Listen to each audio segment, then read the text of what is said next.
சுச்சக்கர வரதாச்சாரியம் சுத்தசத்வ குருத்தமம் ஸ்ரீநிதி ராகவம் வந்தே ஹியபார கருணாகரம் இதி விலபதி சூரௌ தத் பிரபந்த பிரபூர்த்தியா ஜகதுபகிருதி திருஷ்டியா ஜோஷமாசீதரிஷ்ச புனரபி கவிஹார ஸ்தானவாசாப்த பீதிஹி கபட திஷணயே தம் கருகதே மாத்ருவாச்சா. கவசம் கனெக்ட் நேயர்களுக்கு நமஸ்காரம்.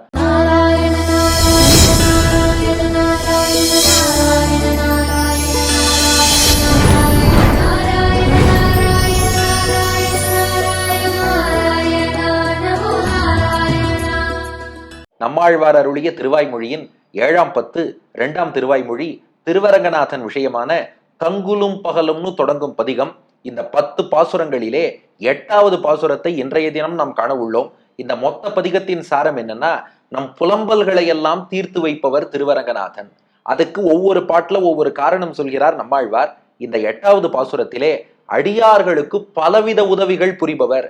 அது வைகுண்டத்துல உள்ள நித்தியசூரிகளை ஆதரிப்பதா இருக்கட்டும், கிருஷ்ணாவதாரத்துல ஆயர்பாடியில உள்ள பசுமாட்டை ரட்சிப்பதா இருக்கட்டும், எல்லாருக்கும் எத்தனையோ அனுகிரகம் பண்ணுபவர். அதனால அடியார்கள் புலம்புவதை பகவான் பார்த்து கொண்டு இருக்க மாட்டான், தீர்த்து வைப்பான். இதை உணர்த்துவதுதான் 8வது பாசுரம். இப்போ உங்கள் மனத்திரையிலே காட்சி. பராங்குஷ நாயகி நம்மாழ்வாருடைய பெண்பாவம். அந்த பராங்குஷ நாயகியின் தாய் தன் மகள் பராங்குஷ நாயகியை நேரா ஸ்ரீரங்கத்துல திருவரங்கநாதன் திருவடிகள்ல கடத்திட்டு அந்த தாய் பெருமாள்கிட்ட கேட்கறாளாம், என் மகளை இப்படி வாட வச்சுட்டியே, உன் மீது காதலை கொடுத்து விட்டு ஆனால் அவளை கைப்பிடிக்காமல் காலதாமதம் செய்கிறாயே, என் பொண்ணோட வாட்டத்தை பாரு. ஆனா ஒண்ணு பகவானே, இந்த 8ஆம் பாட்டுல அந்த தாய் சொல்றா பெருமாளை பார்த்து, உன் பெருமையை பார்த்து உன்னை விட்டு விலகி போறதா அல்லது உன் எளிமையை பார்த்து நெருங்கி வரதா, இது புரியாமத்தான் நானும் என் மகளும் திக்குமுக்காடின்னு இருக்கோம், திண்டாடின்னு இருக்கோம். ஏன்னா ஒரு புறம் வைகுண்டத்துல நித்தியசூரிகளின் தலைவன்கிற, இன்னொரு பக்கம் ஆயர்பாடியில மாடு மேய்ச்சின்னு இருக்க, இங்க பார்த்தா கண்ணெதிரில ரங்கநாதனா பள்ளி கொண்டிருக்க. அப்போ பெரியவன் என்று விலகுவதா அல்லது எளியவன் என்று நெருங்குவதா புரியலப்பா, நீயே பதில் சொல்லு, என் பொண்ணுக்கும் ஒரு வழிகாட்டு. இதுதான் 8வது பாசுரம். கொழுந்து வானவர்கட்கு என்னும் குன்று ஏந்தி கோனிரை காத்தவன் என்னும் அழும் தொழும் ஆவி அனல வெவ்வுயிர்க்கும் அஞ்சன வண்ணனே என்னும் எழுந்து மேல் நோக்கி இமைப்பிலள் இருக்கும் எங்கனே நோக்குகேன் என்னும் செழுந்தடம் புனல் சூழ் திரு அரங்கத்தாய் என் செய்கேன் என் திருமகட்கே.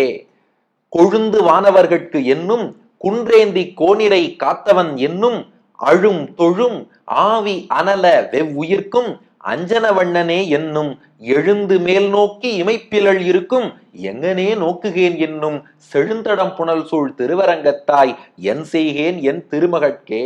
அந்த தாய் சொல்றா பெருமாள்கிட்ட, என் பொண்ணு இருக்காளே, உன் பெருமையை திடீர்னு நினைச்சு பாக்குறா.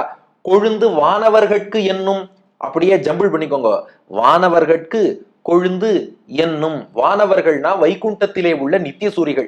அந்த வைகுண்டத்திலே எப்போதும் இருக்கும் ஆதிசேஷன், கருடன், விஸ்வக்சேனர் உள்ளிட்ட வானவர்களாகிய நித்தியசூரிகளுக்கு கொழுந்து. கொழுந்துனா தலைவன் அர்த்தம். அதுவும் அந்த கொழுந்துங்கிறவன் சாதாரண தலைவன் இல்லையாம். ஒரு மரமோ கொடியோ இருக்குன்னு வச்சுக்கோங்க, அதுல தளிர் கொழுந்துன்னு சொல்லுவோம் பாருங்களேன். இந்த மரம் வாடி எடுத்தோம்னா முதல்ல அந்த கொழுந்து தான் வாடி போகுமா. அந்த கொழுந்த வச்சே மரம் எப்படி இருக்குன்னு தெரிஞ்சுக்கலாமா. அது போல தலைவனாகிய பகவான் கொழுந்தாக இருந்து தனக்கு கீழே இருக்க ஒரு நித்தியசூரிக்கு ஒரு வருத்தம்னாலும் அவளுக்கு வருத்தம் வராது. ஒருவேளை வருத்தம் வந்தா இவர் முதல்ல வாடி போயிடுவாராம். அந்த செடி முழுக்க நன்னா இருந்தாதான் அந்த கொழுந்து தளிர்ங்கிறது நன்னா இருக்கும். அப்ப அவ எல்லாரையும் மகிழ்வித்து, அந்த செடியின் மற்ற பகுதிகளாக எல்லாரையும் கருதி அவளை மகிழ்வித்து அதை பார்த்து மகிழக்கூடிய கொழுந்தாக இருக்கும் தலைவனாக, கொழுந்து வானவர்கட்கு நித்தியசூரிகளுக்கு தலைவனாக இருப்பவனே என்னும். என்னும்னா என்று சொல்கிறாள் என்னுடைய மகள் அப்படின்னு பெருமையும் பேசுறா. ஆனா மறுபுறம் அந்த பெருமையை பார்த்து விலகி போக வேண்டாம். ஏன்னா அவன் எவ்வளவு எளிமை மிக்கவன்னா, குன்று ஏந்தி கோனிரை காத்தவன் என்னும். ஆயர்பாடியில கிருஷ்ணனாக வந்து பசுமாடு கண்ணுக்குட்டியோடெல்லாம் கலந்து பழகி இந்த இந்திரனுக்கு ஆயர்கள் விழா எடுத்த போது அதை கிருஷ்ணன் தடுத்து இந்திரன் கோபம் கொண்டு கல்மழை புடிந்த போது ஆயர்கள் எந்த கோவர்தன மலைக்கு பூஜை பண்ணாலோ அந்த குன்று, அதே கோவர்தன மலையையே ஏந்தி குடையாக ஏந்தி பிடித்து கோனிரை, கோனா பசு, நிறைனா கூட்டம், கோ நிறைனா பசு கூட்டங்களை காத்தவன். அந்த இந்திரன் பொழிந்த கல்மழையில் இருந்து அந்த பசு கூட்டங்களை காத்தவன் என்னும் என்றும் என்னுடைய மகள் சொல்கிறாள். அப்ப இந்த பக்கம் எவ்வளவு எளியவன்னா, அந்த மாடுகளையும் மாடு மேய்ப்பவர்களையும் காக்கணுங்கிறதுக்காக 7 நாள்கள் ஒரு மலையையே கையில கொடையாக ஏந்தி கொண்டு, பகவானுக்கு வலிக்காதுன்னு நாம சொல்லிட்டு போயிடுவோம். ஆனா பராங்குஷ நாயகி சொல்றாளாம், கை வலிக்க வலிக்க அந்த 7 நாள் மலையை தாங்கி பிடிச்சு மாடுகளையும் மாடு மேய்க்கிறவாளையும் காப்பாத்தினானே, அந்த அளவுக்கு எளிமை மிக்கவன். ஒரு புறம் நித்திய சூரிகளுக்கு கொழுந்து, இன்னொரு பக்கம் ஆனிரைகளை காத்த குன்றேந்தி கோவர்தன கிரிதாரியாக நின்ற கோவிந்தன். இப்படி சொல்லி அழும், அவனுடைய பெருமையையும் எளிமையும் நினைத்து அழும், அதாவது கண்ணீர் விடுகிறாள் என்னுடைய பெண்ணுன்னு இந்த தாய் சொல்றா. அழும் பராங்குஷ நாய்க்கு கண்கள்ல இருந்து கண்ணீரா, கண்ணீர் விட்டுட்டே சொல்றாளாம் பெருமாளை பார்த்து, இந்திரன் கல்மழை பொழிந்தான், அதை தடுத்து விட்டாய், ஆனா என்னுடைய கண்ணீர் மழையை தடுக்க மாட்டாயா? அப்போ கோவர்தன மலையை வச்சு கல்மழையை தடுத்த உனக்கு உன்னுடைய அழகை காட்டி உன் குணங்களை காட்டி என் கண்ணீர் மழையை தடுக்க தெரியாதா? அழும். அப்புறம் தொழும், கை கூப்பி வணங்குகிறாளாம் பகவானை நோக்கி, எப்போது வரப்போகிறாய் எப்போது வரப்போகிறாய்னு தொழும். இதுக்கு 2 விதமா நம்பிள்ளை விளக்கம் கொடுக்கிறார். ஒண்ணு என்னன்னா, அழும்னா பக்தி யோகத்துல பகவானை தியானிக்கிறவா எப்படி அழுது கொண்டே குணானுபவத்தில் ஈடுபடுவாளோ அது போல பராங்குஷ நாயகி அழுகிறாள். தொழும்னா சரணாகதி பண்றவா என் கையில ஒண்ணும் இல்லைன்னு எப்படி பகவானை தொழுது கை கூப்பிடுவாளோ அப்படி கை கூப்பிடா. அந்த ஆங்கிள்லயும் பார்க்கலாம். இன்னொரு விளக்கமும் கொடுக்கிறார். அது என்னன்னா, அழும் அப்படின்னா ஆயர்கள்லாம் அந்த கல்மழை பொழிந்த போது எப்படி கிருஷ்ணன் தான் கத்தின்னு அழுதுன்னு வந்தாளோ அது போல பராங்குஷ நாயகி அந்த மலையை எடுத்து காப்பாத்தினாயே, மழையிலேருந்து காப்பாத்தினாயே, என்னை காப்பாத்துன்னு ஆயர்களை போல் அழுது கொண்டு வருகிறாள், அந்த பசுமாடுகளை போல் அழுது கொண்டு வருகிறாள். தொழும்னா வானவர் கொழுந்து நித்திய சூரிகளுக்கு தலைவர் இல்லையா, நித்திய சூரிகள் ஞானத்தோடு எப்படி தொழுவார்களோ அப்படி தொழுகிறாள். அப்ப இப்ப எப்படி அர்த்தம் ஆகும்னா, ஆயர்களுக்கு எழுத படிக்க தெரியாது, வழக்கை இடக்கை தெரியாது, அழத்தான் தெரியும், பகவான் முன்னாடி அழுதா அவளையும் காப்பாத்தினார். நித்திய சூரிகளுக்கு எல்லா வேத ஞானம் உண்டு, சாஸ்திர ஞானம் உண்டு, எல்லாம் தெரியும், அவ முறைப்படி கை கூப்பி தொழறா. பராங்குஷ நாயகி நித்திய சூரிகளைப் போலவும் தொழுகிறாள், ஆயர்களைப் போலவும் அழுகிறாள். அதனால அழும் தொழும். ஆனா என்ன பண்ணாலும் அவன்கிட்ட பதில் இல்லை. அதனால ஆவி அனல வெவ்வுயிர்க்கும், பகவானை பிரிந்த வேதனையில பெருமூச்சு விடுறாளாம். அந்த மூச்சு ஒரே வெப்பமயமா இருக்கான். எவ்வளவு வெப்பம்னா, ஆவி, ஆவின்னா ஜீவாத்மா, உயிர்னு அர்த்தம். அந்த ஜீவாத்மாவாகி ஆவி அனல, அனல்னா நெருப்பு, அனலனா அந்த நெருப்பில் எரிந்து போகும்படியாக வெவ்வுயிர்க்கும், உயிர்க்கும்னா உயிர் மூச்சு விடுகிறாள்னு அர்த்தம். வெவ்வுயிர்க்கும்னா வெப்பமா உயிர் மூச்சு விடுறா. அந்த வெவ்வுயிர்ப்பு வெப்பமான மூச்சு எப்படி இருக்குன்னா, ஆவி அனல ஜீவாத்மாவே எரிஞ்சிடும் போல இருக்கு. அதனால இந்த பராங்குஷ நாயக்கியின் தாய் பெருமாள்கிட்ட சொல்றா, பகவானே உன் கீதையை கொஞ்சம் மாத்திடுன்னா. பகவத்கீதையை எதுக்குப்பா மாத்தணும்னு கேட்டார் பெரிய பெருமாள். உடனே அந்த அம்மா சொல்றாளாம், நீ கீதை 2ஆம் அத்தியாயத்துல நைனம் சிந்தந்தி சஸ்திராணி நைனம் தகதி பாவகா நச்சைனம் கிளேதயந்தி ஆபகா நசோஷயதி மாருதகான்னு ஜீவாத்மாவை பத்தி பகவத்கீதையில சொல்லும் போது, ஜீவாத்மாவை ஆயுதங்கள் வெட்டுவதில்லை, ஜீவாத்மாவை காற்று உலர்த்துவதில்லை, ஜீவாத்மாவை தண்ணீர் நனைப்பதில்லை, ஜீவாத்மாவை நெருப்பு எரிப்பதில்லைன்னு நீ பாட்டுக்கு உபன்யாசம் பண்ணிட்ட. ஆனா சாதா நெருப்பு ஜீவாத்மாவை எரிக்காது. ஆனா உன்னை பிரிந்த வேதனையில எங்க பராங்குஷ நாயக்கின்னு என்னுடைய மகள் விடுறாளே மூச்சுக்காற்று, அந்த மூச்சுக்காற்று என்னும் நெருப்பு அவளுடைய ஜீவாத்மாவையே எரிக்கிறதே. அப்ப அதனால எக்ஸப்ட் பராங்குஷ நாயக்கியின் மூச்சுக்காற்றுன்னு மாத்திக்கோ, ஆவி அனல வெவ்வுயிர்க்கும், அவள் ஆவியே எரிந்து போகும்படி ஜீவாத்மாவே எரியும் அளவுக்கு அவள் வெப்பமான மூச்சுக்காற்றை விட்டு கொண்டிருக்கிறாள். அப்படி மூச்சு விட்டா ஆத்மா எரிஞ்சு போயிடுமேன்னா அதுக்கு என்ன பண்றாலும் குளிர்விக்க வழி இருக்கு. பொதுவாவே இந்த கருப்பு கலர்னாலே குளிர்ச்சியும்பா. நல்ல ஒரு கருநீலம் கொண்ட கடலை பார்த்தோம்னா குளிர்ச்சியா இருக்கு, கருநீல மேகத்தை பார்த்தா குளிர்ச்சியா இருக்கு. பெருமாளுடைய கருநீல வண்ண திருமேனியை நினைச்சுக்கிறாளாம். அஞ்சன வண்ணனே என்னும் இந்த வெப்பத்தை தணிச்சுக்க அந்த பராங்குஷ நாய்க்கு கண்ண முடிக்கிறா, பெருமாள் திருமேனியை தியானம் பண்றா. அஞ்சனம்னா மையின்னு அர்த்தம். அஞ்சன வண்ணனே, மை போல் கருத்த வண்ணம் கொண்டவனே என்னும் என்று சொல்கிறாள். அந்த கருப்பு நிறத்தை தியானிச்சவாறே கார்மேகம் மழை பொழிந்தால் நெருப்பு அணைஞ்சு போற மாதிரி இந்த உடம்பை வாட்டிய அந்த வெப்பம், ஆத்மாவை எரித்த அந்த மூச்சுக்காற்று என்ற வெப்பம், அது பெருமாள் திருமேனியை தியானித்தவாறே கொஞ்சம் அடங்குகிறது. அஞ்சன வண்ணனே என்னும். இப்ப அந்த வெப்பம் அடங்கினதும் படுத்து கிடந்த பராங்குஷ நாயகி எழுந்துட்டாளாம். எழுந்து இப்ப திருமேனியை தியானித்து தெளிவு பெற்று கொஞ்சம் தெம்பு வந்து எழுந்து மேல் நோக்கி வானத்தை நோக்கி பாக்குறாளாம்.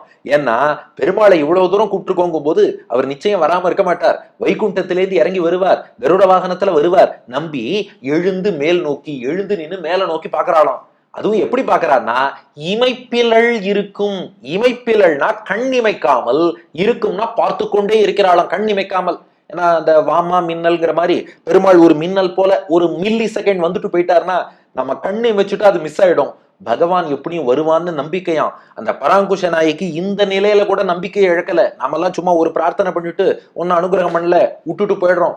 பராங்குஷ நாய்க்கு நம்பிக்கை பாருங்க, இவ்வளவு அழுது வேதனைப்பட்டாலும் கூட அவன் வருவான் வருவான் நம்பி வானத்தையே பார்த்துட்டு இருக்கா.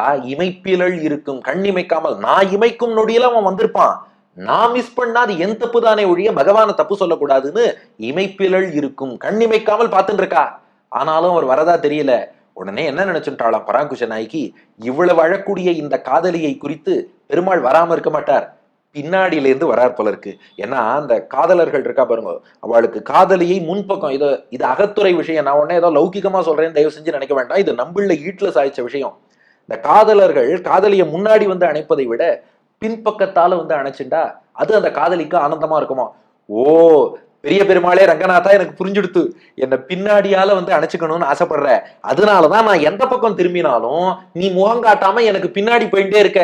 இப்படியே நீ பின்னாடி போயிட்டே இருந்து பின்னாடியாலதான் வந்து ரட்சிப்பேன்னா, பின்னாடியாலதான் வந்து அணைப்பேன்னா நான் உன்னை எப்படிடா பார்ப்பேன். எங்கனே நோக்குகேன் என்னும், நீ உனக்கு பின்னாடியால வந்து அணைத்துக் கொள்வது ஆனந்தமா இருக்குங்கிறதுக்காக பின்னாடியில இருந்து வர ஆரம்பிச்சேன்னா, எங்கனேன்னா எவ்வாறுன்னு அர்த்தம். எங்கனே நோக்குகேன்னா நான் உன்னை எப்படிடா பார்க்க முடியும், நீ பின்னாடி வந்து அணைத்து கொண்டால் ஆஹா பெருமாள் அணைச்சுண்டார், பின்னாடியால அணைச்சுண்டார், ஆனந்தம் இருக்கும். ஆனா மனக்கண்ல தியானிச்ச உன் திருமேனியை வெளிக்கண்ணால் காண வேண்டும் நினைக்கிறேனே, அந்த அனுபவம் எனக்கு கிடைக்காதே. எங்கனே நோக்குகேன், நீ இப்படி விளையாடாதடா என்னோட கிருஷ்ணா, பெரிய பெருமாளே ரங்கநாதா, பின்னாடியாலதான் வந்து அணைச்சுப்பேன்னு விளையாடாத. ஏன்னா நீ அப்படி விளையாடினா எங்கனே நோக்குகேன் என்னும், என்னால உன்னை எப்படி பார்க்க முடியும் அப்படின்னு சொல்லிட்டு என் பொண்ணு வாடி விழுந்துடுறா. இவளுக்கு நான் என்ன பண்றது? இப்ப இந்த அம்மா என்ன கேள்வி கேட்கிறா, இவளுடைய சரணாகதிக்கு நீ பலன் தரதா தெரியல, ஒருவேளை வந்த கர்மயோகம் ஞான யோகம் பக்தி யோகம் அது ஏதாவது அனுஷ்டித்தாதான் என் பொண்ணுக்கு நீ அனுகிரகம் பண்றது, அப்படி ஏதாவது முடிவு பண்ணிட்டியா? அப்படின்னா என் பொண்ணால அதெல்லாம் பண்ண முடியாது, அவ சார்பில் நான் வேணா பண்ணட்டுமான்னு கேட்கிறாளாம். அதான் பாட்டின் ஈற்றடி, செழுந்தடம் புனல் சூழ் திருவரங்கத்தாய் என் செய்கேன் என் திருமகட்கே. என் பொண்ணு சார்பில் நான் வேணா பக்தி யோகம் பண்ணட்டுமா, நான் வேணா கர்மயோகம் ஞான யோகம் ஏதாவது பண்ணட்டுமா, ஆனா அதெல்லாம் பண்ண தேவையில்லை, பகவான் தான் அவனை அடைவதற்கு வழி. ஆனா நீ ஒன்னும் முகம் காட்டுறதா தெரியலையே. செழுந்தடம் புனல் சூழ் திருவரங்கத்தாய், நீ எங்க எழுந்தருளி இருக்க? அழகான பொய்கைகள் பெரிய நீர்நிலைகள் சூழ்ந்த ஸ்ரீரங்கம். செழும்னா இங்க அழகியன்னு அர்த்தம், தடம்னா அகலமானன்னு அர்த்தம், புனல் என்றால் நீர்நிலை பொய்கைன்னு அர்த்தம். செழுந்தடம் புனல் அழகான அகன்ற புனலாகிய நீர்நிலைகள் சூழ்ந்திருக்கக்கூடிய திருவரங்கத்தாய், திருவரங்கத்தில் வந்து பள்ளி கொண்டு இருப்பவனே. இங்க நம்பிள்ள வீட்டுல வியாக்கியானம் பண்றார், பெருமாள் எதுக்கு ஸ்ரீரங்கம் வந்தார்னா, பராங்குஷ நாய்க்கு எப்ப வரப்போறா, பராங்குஷ நாய்க்கு என்னை தேடி எப்ப வரப்போறா என்று இவள் வரவை எதிர்பார்த்து நீ ஸ்ரீரங்கத்துல பள்ளி கொண்டு விட்டு கடைசியில அப்படியே ரிவர்சிங் த ரோல்ஸ்ங்கிற மாதிரி உன் வரவை எதிர்பார்த்து அவளை வாட வச்சுட்டியே. நீ வந்துட்ட, ஆனா அவளை தேடி வரல. அப்போ அவள் எப்ப வருவான்னு காத்திருந்து நீ ஸ்ரீரங்கத்தில் பள்ளி கொண்டாய், அவள் தயாராயிட்டா, அவளை தேடி நீ வராமல் இருந்து விட்டாயே. இனி அவளை நீ சேர்த்துக்கணும்னா ஏதோ உபாயம் பண்ணணும்னு நினைக்கிறியா? கர்மயோகம் ஞான யோகம் பக்தி யோகம் அவளால முடியாதுப்பா, அவ வாடி கிடக்க, அவளை போய் அதை பண்ணு இதை பண்ணுன்னா அவ்வளவுதான், மொத்தமா மயங்கி விழுந்துருவோம். என் செய்கேன், என் செய்கேன்னா நான் என்ன செய்யணுங்கிறத வேணா சொல்லு. நீ ஏன்னா இயற்கையா நேச்சுரலா நீ தான் ரட்சிக்கணும், நீயே கத்தின்னு சரணாகதி பண்ண வரை இன்னொரு முயற்சி எடுன்னு நீ காட்டி கொடுக்க கூடாது. ஒருவேளை அப்படி பண்ணணும்னா என்ன ஏதாவது பண்ண சொல்றியா? யாருக்காக? என் திருமகட்கே, என் திருமகளுக்கே, என் திருமகளுக்காக, திருமகளின் சார்பிலேன்னு அர்த்தம். அப்போ என் செய்கேன், நான் ஏதாவது செய்யணுமா? என் திருமகட்கே, என்னுடைய மகளின் சார்பில் அவள் பொருட்டு நான் ஏதாவது பண்ணணும்னு எதிர்பார்க்கிறியா? அவ சாதாரண மகள் இல்லப்பா, திருமகள். திருனா மகாலட்சுமி, இவள் லக்ஷ்மி போன்ற மகள். லக்ஷ்மி உன் மீது எவ்வளவு அன்பு வச்சிருக்காளோ அதை விட அதிகமான அன்பு இந்த பராங்குஷ நாய்க்கு உன் மீது வைத்துக் கொண்டிருக்கிறாள். அப்போ லக்ஷ்மியை நீ திருமார்பில் ஏந்தியது போல, திருமகள்னா லக்ஷ்மி தானே, அவளை திருமார்பில உட்கார வைத்திருப்பது போல இந்த பராங்குஷ நாய்க்கு நீ அள்ளி எடுத்து உன் திருமார்பில உட்கார வைக்கணும். அப்படிப்பட்ட இவளை வாட வைத்து விட்டு நான் இவளுக்காக ஒரு அனுஷ்டானம் பண்ணணுங்கிற அளவுக்கு நீ காத்திருக்கிறாயா? அது நியாயம் இல்லை. ஏன்னா லக்ஷ்மியோடு கூடினால் உனக்கு பெருமை, பராங்குஷ நாயகியோடு கூடினாலும் உனக்குத்தான் பெருமை. உனக்கு பெருமைனா நீதான் முயற்சி பண்ணி காக்கணுமே ஒழிய என்ன ஒரு முயற்சி செய்ய சொல்வது நியாயம் இல்லை. அதனால நானா பக்தி யோகமோ கர்மயோகமோ பண்ண முடியும், இவளுக்காக நான் பண்ண முடியாது. இவளை பெற்றால் உனக்கு சிறப்பு, அதனால நீதான் முயற்சி எடுத்து இவளை பெறணும்னு தாய் சொல்கிறாள். அதுதான் 8வது பாசுரம். கொழுந்து வானவர்கட்கு என்னும் குன்றேந்தி கோனிரை காத்தவன் என்னும் அழும் தொழும் ஆவி அனல வெவ்வுயிர்க்கும் அஞ்சனவண்ணனே என்னும் எழுந்து மேல் நோக்கி இமைப்பிலள் இருக்கும் எங்கனே நோக்குகேன் என்னும் செழுந்தடம் புனல் சூழ் திருவரங்கத்தாய் என் செய்கேன் என் திருமகட்கே. என் பொண்ணு நித்திய சூரிகளுக்கெல்லாம் தலைவனேன்னு பெருமையும் பேசுறா, பசுமாடெல்லாம் கோவர்தன மலையை தாங்கி பிடிச்சு காத்தவனேன்னு எளிமையை சொல்றா, அழுகிறாள், தொழுகிறாள், ஜீவாத்மாவே எரியும் அளவுக்கு பெருமூச்சு விடுகிறாள். அப்புறம் உன்னுடைய கருத்தமேனியை தியானித்து குளிர்கிறாள். அப்புறம் எழுந்து வானத்தையே இமைக்காம பாக்கறா. ஓ பின்னாடியால வரப்போறியா, நான் உன்னை எப்படி பாப்பேன்னு வெட்கப்பட்டு கேட்கறா. இப்படி அழகான நீர்நிலை சூழ்ந்த திருவரங்கத்தில் பள்ளி கொண்ட பெருமாளே, இந்த திருவாகிய லக்ஷ்மி பராங்குஷ நாயகிங்கிற லக்ஷ்மியை நீ பெற்று நீ சிறப்பு பெற நான் ஏதாவது உபாயத்தை அனுஷ்டிக்க வேண்டும்னு எதிர்பார்க்கிறாயா? நான் ஒரு சாதனத்தை கை கொள்ள வேண்டுமா? இவளை பெற்றால் உனக்கு சிறப்பு, நீதான்ப்பா முயற்சி எடுத்து பெற வேண்டும் என்கிறாள் தாய். இதற்கு மகாவித்வான் வில்லூர் நடாதோர் வெங்கடசேஷாரிய மகாதேசிகன் அருளிய சம்ஸ்கிருத வடிவம். சூரி ஸ்ரேட்டேதி வக்தி க்ஷிதி தர தரணாத் கோகணத்ரேதி வக்தியா ரோதித்யானம்ய சோஷ்ணம் ஸ்வசிதி தவசமாத் மாஞ்சனாம் பேதி வக்தி உத்தாயாலோக்கிய கஞ்சாஸ்தி அனிமிஷ நயனா லோகயிஷ்யாமி கிம் வேதி ஆக ஸ்ரீமத் குமாரியா மம கிமு கரவை ஸ்ரீமஹாம்பு ஆப்தரங்கேட். அடியன் வழங்கும் ஆங்கில வடிவம். O the lord of Nityasuris, O the one that lifted the Govardhana hill to rescue the cows, she weeps, worships, breathes out hot air that burns her soul. She exclaims, oh the dark-hued Lord. She rises up, looks at the sky without blinking. Then she says, how can I see you, O the Lord of Srirangam, with beautiful great waters? What shall I do for the sake of this goddess? என்பது இதற்கான ஆங்கில வடிவம். இனி இதற்கு அடுத்த பாசுரம் Parasara butter திருவுள்ளத்துக்கு உகந்த பாசுரம். திருவாய்மொழியில நம்மாழ்வார் ஒரு சில இடங்கள்ல மூர்ச்சையாகி மயங்கி விழுந்தார்பா. அடுத்த பாசுரத்தை கேட்டு பராசர பட்டர் மயங்கி விழுந்துட்டார். அப்படிப்பட்ட பாசுரம் அடுத்த பகுதியில் காண்போமா? நம்மாழ்வார் திருவடிகளே சரணம், எம்பெருமானார் திருவடிகளே சரணம்.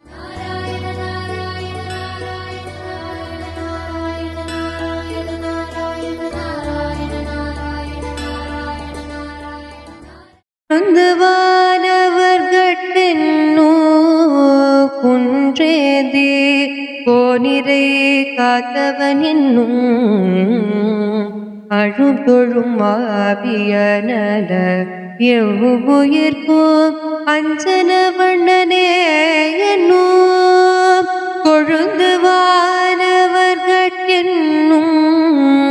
குன்றேதே கோனிரை காத்தவன் என்னும் அழும் தொழும் ஆவியனல எவ்வுயிர்க்கும் அஞ்சன வண்ணனே என்னும் எழுந்து மேல் நோக்கி இமைப்பில் அடிருக்கும் எங்கனே நோக்குகேன் என்னும் செழுந்தடம் புனல் சூழ் திருவரங்கத்தாய் என் செய்கேன் என் திருமகட்கே. எழுந்து மேல் நோக்கி இமைப்பில் அடிருக்கும் எங்கனே நோக்குகேன் என்னும் செழுந்தடம் புனல் சூழ் திருவரங்கத்தாய்